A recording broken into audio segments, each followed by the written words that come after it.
Assalamualaikum warahmatullahi wabarakatuh. Jumpa lagi kita di acara Pas Ngopi, Pengadilan Agama Sarolangun, Ngobrol Podcast Informatif. Saya Elvira Dwi selaku host bersama Bapak Ketua Pengadilan Agama Sarolangun, Bapak Dr. Haji Ahmad Ridho Ibrahim, SHI MH. Beliau merupakan keturunan Aceh Sunda, lahir di Jakarta Selatan. Beliau pernah menempuh pendidikan di Stain Bengkulu, jurusan Ahwal Asy-Syiah, S2 Universitas Bengkulu, jurusan Hukum Perdata, S3 UIN Sunan Gunung Jati Bandung, jurusan Hukum Islam. Kali ini kita akan membahas tentang integritas. Mengapa integritas menjadi fondasi utama ya Pak? Ya, integritas tentu menjadi fondasi utama di pengadilan ya. Karena itu modal utama untuk kita membangun kepercayaan masyarakat terhadap peradilan.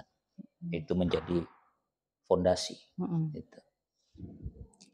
Bagaimana tantangan yang dihadapi ya Pak?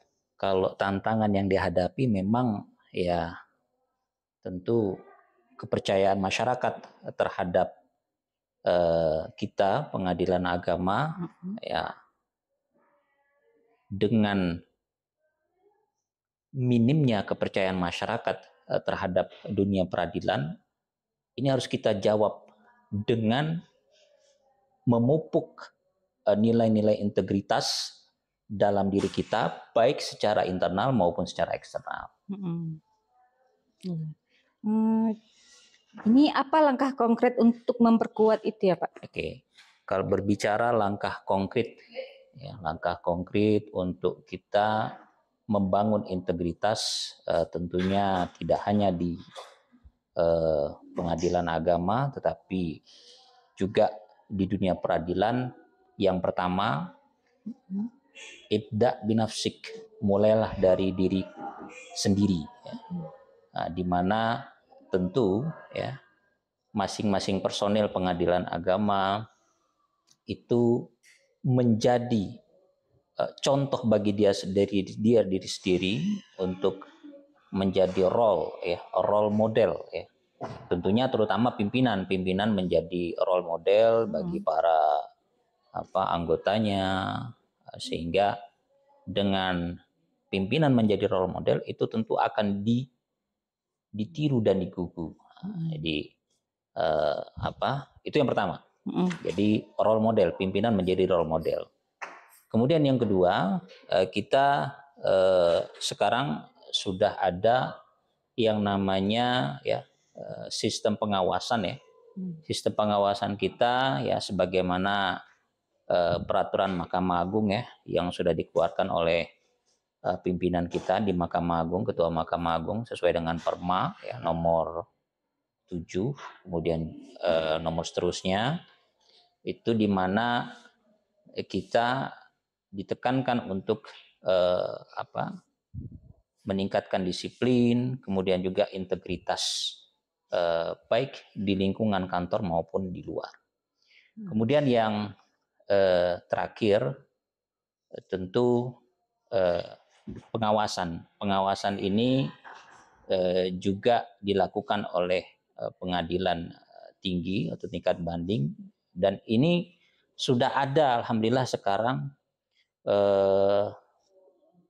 inovasi-inovasi yang dilakukan oleh Badilak ya, terutama Pak Dirjen yang sekarang ya Pak Dr. Andes Haji Mukhlis, yang mulia Dr. Andes Haji Mukhlis, di mana beliau inovasi-inovasinya itu sangat-sangat mendukung sekali ya untuk pembangunan integritas di dunia peradilan dengan aplikasi ETR, Electronic Record, kemudian Electronic Binwas, itu sangat-sangat mendukung sekali untuk terciptanya integritas di pengadilan agama.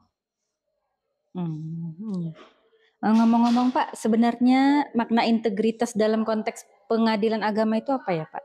Oke, integritas yang tentu saya resapi ya selama ini adalah keselarasan antara perkataan ya kan dengan tindakan dan perbuatan yang kita lakukan. Jadi jangan sampai kita berkata A tapi apa yang kita lakukan malah B. Jadi kalau berkata B, usahakan B. Jangan pula berkata A, yang kita lakukan adalah B. Jadi harus selaras antara kata, tindakan, dan perbuatan. Itu yang saya pahami dan saya resapi seperti itu. Yang selama ini memang saya amalkan. Oh ya Pak, selama ini kan banyak terjadi kasus-kasus korupsi ya. Itu bagaimana ya praktik KKN mempengaruhi kepercayaan publik, Pak? Nah itu memang kita sangat prihatin ya dengan adanya kasus-kasus ya, yang mana kita terus berusaha dengan program-program seperti ya WBK, WBBM ya kan.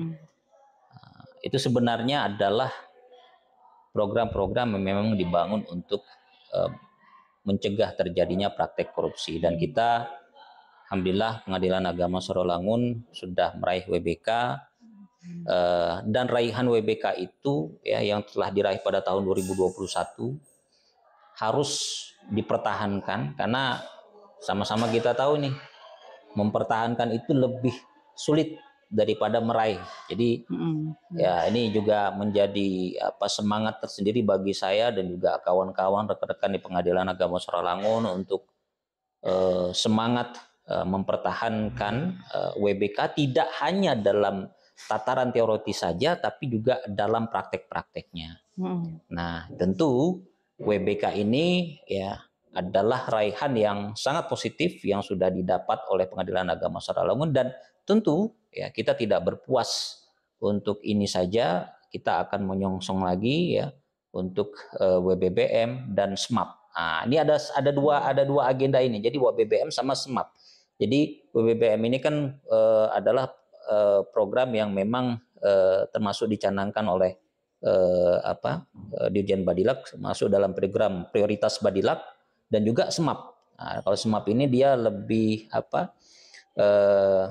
banyak kaitannya dengan Bawas ya, Badan Pengawasan. Nah, kalau SMAP ini Sistem Manajemen Anti Penyuapan, dan WBBM adalah wilayah bersih, birokrasi bersih dan melayani. Nah, dua hal ini yang saat ini kita terus untuk upayakan, untuk kita ikhtiarkan, sekali lagi untuk menjawab ya itu tadi minimnya kepercayaan masyarakat ya terhadap case-case atau kasus-kasus yang terjadi, tentunya ya baik di instansi-instansi pemerintah, tapi khusus untuk kita Pengadilan Agama, kita jawab dengan prestasi ya, kita jawab dengan ikhtiar untuk menyongsong program-program yang memang sudah dicanangkan oleh Badilak dan menjadi program prioritas Badilak. Ya, ganti-ganti pas ngopi kita doakan ya agar Pengadilan Agama Sorolangun meraih WBBM amin, secepatnya. Amin. Dan SMAP juga. SMAP. Ya, amin. Strategi efektif untuk membangun budaya integritas itu apa ya Pak? Wah, kalau strategi efektif untuk membangun budaya integritas tadi sudah saya sampaikan di awal ya, ibda binafsi, kita mulai dari diri kita sendiri. Tapi tentu ada satu dalil atau ayat yang mungkin saya akan tengahkan ya, kemukakan, dan ini sering mungkin didengar ya dalam Quran surat Al-Ahzab ya ayat 70 itu berbunyi ya ayyuhalladzina amanu ittaqullah wa qulu qaulan sadida. Nah, jadi di situ dalam ayat tersebut itu menjelaskan bahwasanya kita sebagai orang yang beriman itu dianjurkan atau diperintahkan untuk qulu qaulan sadida, mengatakan perkataan yang lurus, yang benar. Nah, sadida ini diartikan sebagai tidak hanya perkataan yang jujur, tapi harus selaras antara perkataan jujur itu dengan tindakan. Seperti itu. Jadi tadi kalau ditanyakan apa strateginya, yaitu tadi. Jadi kita berkata jujur, kita tanamkan kepada kawan-kawan, rekan-rekan ya kan, untuk senantiasa ya berkata jujur, baik di dalam maupun di luar.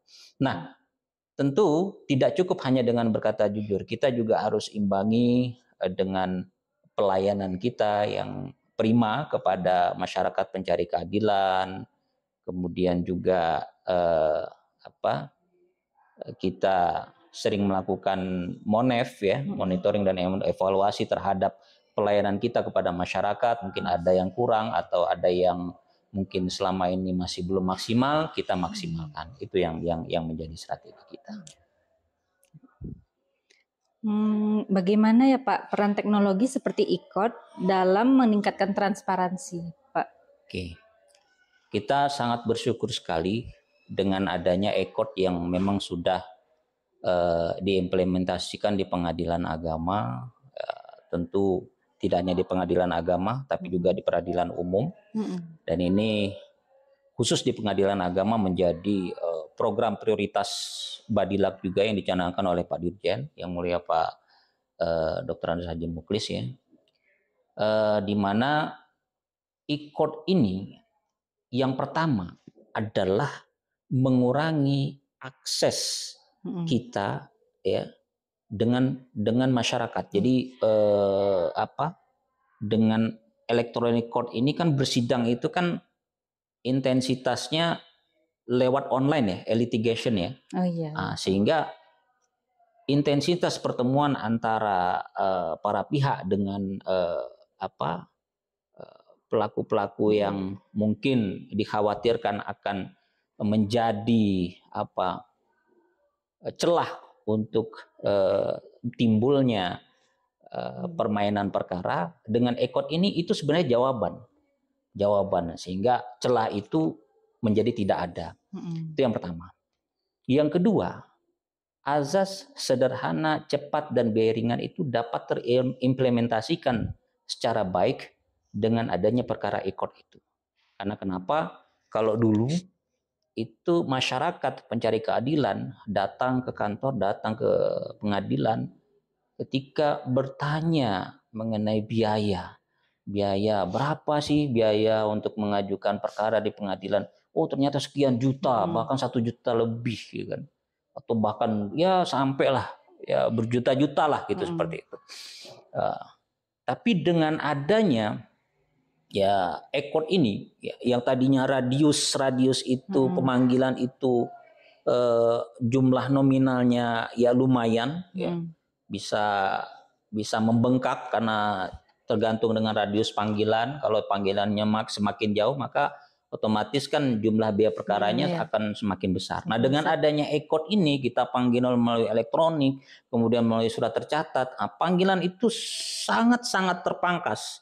Bahkan itu biayanya di bawah 1 juta sekarang. Jadi sudah peradilannya gampang secara online, kemudian pengajuannya juga bisa secara e-court online, kemudian juga biayanya sangat-sangat terpangkas dan sangat-sangat ya ringan bisa kita katakan.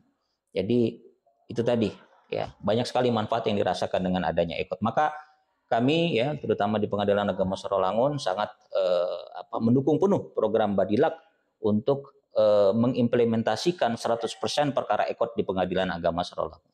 Gitu.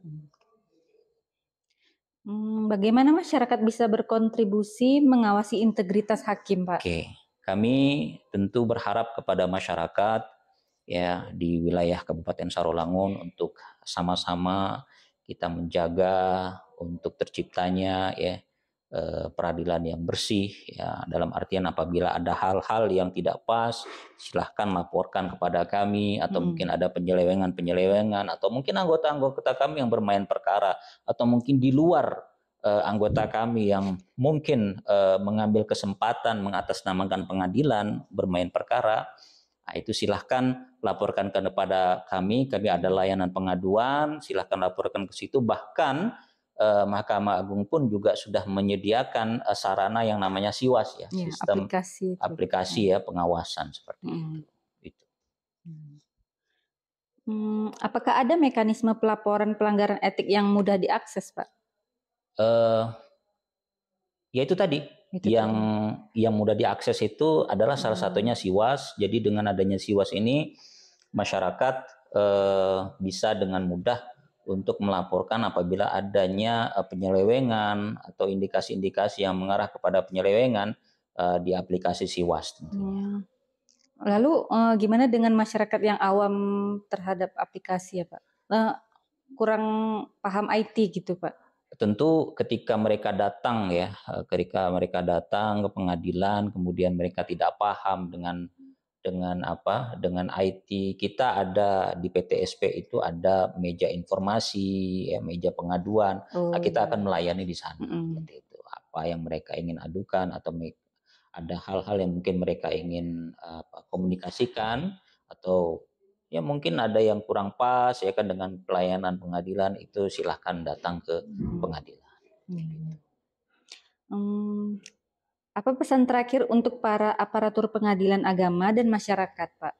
Oke, kami ya segenap pimpinan ya terutama ya berharap integritas yang kita bangun itu tidak hanya ada pada diri kita, tetapi juga ada pada masyarakat, sehingga kita saling berusaha, saling menjaga dan saling berikhtiar untuk sama-sama membangun integritas, sehingga dengan adanya integritas itu ya akan tercipta pelayanan pencari keadilan yang optimal, yang maksimal, dan tentunya memenuhi rasa keadilan. Seperti itu. Terima kasih. Ya, baik Pak, sebelum acara selesai boleh diminum dulu. Baru terakhir kelupaan ya tadi Pak. Terima kasih. Bismillah.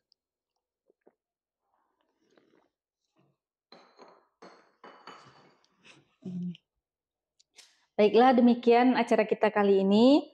Terima kasih Pak sudah berkenan menjadi narasumber. Terima kasih Kandi-kandi Pas Ngopi, doakan supaya Pengadilan Agama Sarolangun meraih WBBM. Amin. Ya. Assalamualaikum warahmatullahi wabarakatuh. Waalaikumsalam.